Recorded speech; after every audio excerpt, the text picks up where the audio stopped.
के अखियन माँ हम कजरा मर भी सबकी वरिया नजरा केहू का करी है, केहू का करी है। धर के अखियन माँ हम कजरा मर भी सबकी वरिया नजरा केहू का करी है।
ये आगे बार बार लगातार बोलिए।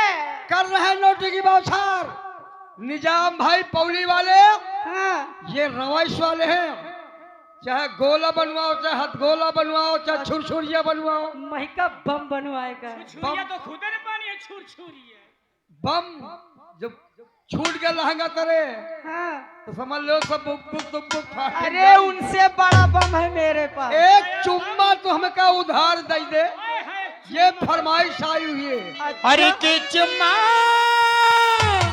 अरे की चुम्मा तू हमका उधार दई दे और बदले में, और बदले में, और बदले में यूं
हेलो तेरे सहे,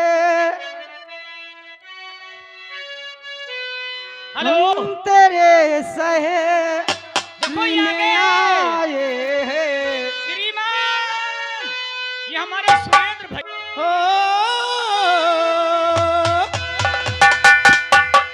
हर कजरा मोहब्बत वाला धुरानी की धुरानी, क्या बात है। अखियों में ऐसे डाला कजरा मोहब्बत वाला अखियों में ऐसे डाला कजरे ले ली मेरी मेरी जान।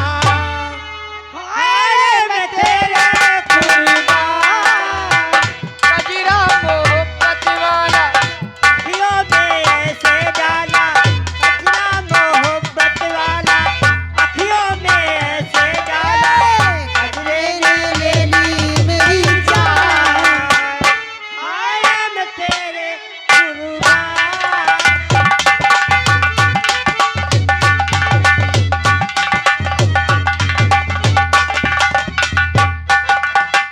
ओ दुनिया है मेरे पीछे लेकिन मैं तेरे पीछे दुनिया है मेरे पीछे लेकिन मैं तेरे पीछे अपना बना ले मेरी जान हाय मैं तेरे कुर्बान मोहब्बत वाला अखियों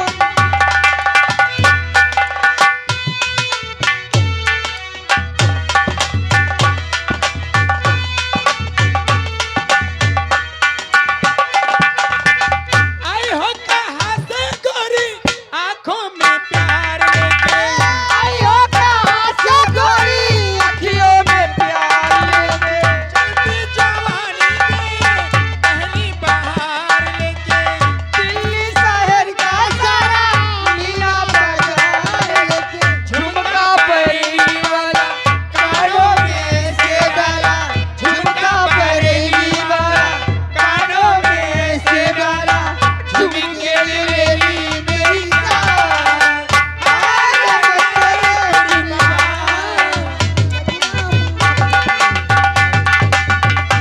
हेलो म्यूजिक स्टॉप हेलो देखिए आप है श्रीमान माननीय हमारे डॉक्टर वीरेंद्र कुमार भैया जी अच्छा श्रीमान माननीय डॉक्टर वीरेंद्र कुमार भैया जी के कार्यक्रम द्वारा 11 रुपए का इनाम है कहते भैया समय को देख करके प्रोग्राम को करो अरे गढ़ावे का परी हो पिया हो अरे गढ़ावे का परी हो पिया अरे गढ़ावे का परी अरे सगरो देहिया के गहनवा पिया गहने